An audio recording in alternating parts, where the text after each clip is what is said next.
Syaratnya daripada pinjaman apa? Jangka panjang 30, grace periodnya pun sudah ada. Saat daripada 7 sampai 10 tahun, bunganya adalah kecil. Bunganya paling tinggi 3,5% 1 tahun. Bahkan ada yang memberikan 2%. Ada yang keren dari sini itu. Lebih daripada itu kita tolak. Itu. Lah, ternyata memang semua memberikan. Grace period terutama daripada 7 tahun. Jadi kalau semua pinjaman ini bukan untuk konsumsi, tidak. Tapi untuk membangun proyek-proyek itu.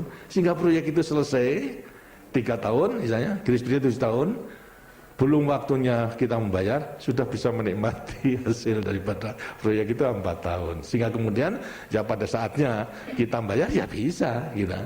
Lain-lain negara itu kesulitan apa? Karena mereka tidak menentukan kebijaksanaan itu. Asal pinjaman ya sudah disaut begitu saja. Nah, sekarang kelaparan itu. Terutama pinjaman yang komersial jangka pendek itu. Dengan sini ada kesulitan.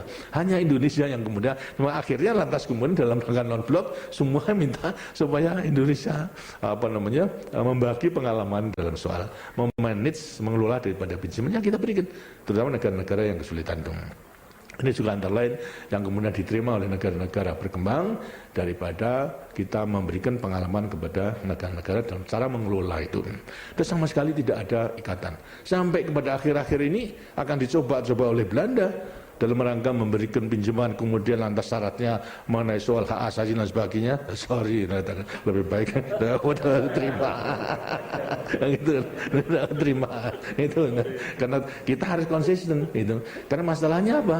Ya sejak semula kita itu adalah sudah menentukan semua pinjaman tidak ada syaratnya. Loh kok sekarang ada syaratnya? Sedangkan pada dasarnya pinjaman itu sementara. Kita itu ingin menjadi bangsa membangun dengan kemampuan sendiri. Dan akhirnya harus menuju ke pembangunan sendiri. Bantuan itu hanya sementara kita butuhkan.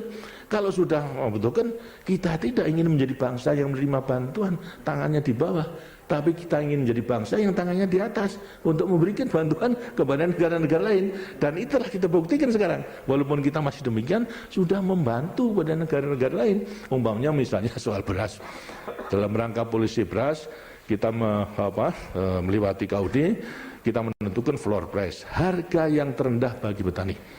Tapi yang menurut syarat itu tentunya tentukan. Kalau harga di pasaran lebih tinggi daripada harga floor price, silahkan menjual. Tapi kemudian harganya adalah di bawah dari floor price, beli oleh pemerintah. Untuk apa? Stok nasional. Apa fungsi stok nasional? Untuk melindungi konsumen. Kalau ada pedagang-pedagang kemudian akan naik kan, ini dibuka saja sudah makan mati daripada mereka. Tidak akan bisa mempermainkan daripada harga. Sehingga stok kita itu adalah memang tinggi. Nah stoknya itu kemudian lantas membutuhkan biaya, penyusutan, pembiayaan dan sebagainya. Sekarang ada negara yang membutuhkan, memang butuh sekali.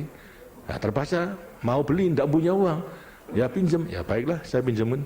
Itu 100.000, 300.000 ton itu Vietnam, kemudian Filipina, kemudian juga Tanzania, dan bahkan Kuba itu sekarang pinjam uang, pinjam beras daripada kita karena memang sudah kelaparan itu. Nah, ini saya berikan. Apa keuntungan kita? Itu kita pinjamkan. Kalau kamu punya beras kembalikan. Tapi kalau tidak punya beras ya dibayar itu dengan produk lainnya. Keuntungan kita apa? Kalau kita melihara stok nasional dalam negeri, membiayai. Tapi kalau kita titipkan di sana, tidak perlu ada biaya, tidak ada biaya. Tapi kita mesti punya stok ada di negara lain. Nah itulah. Karena itu lantas semuanya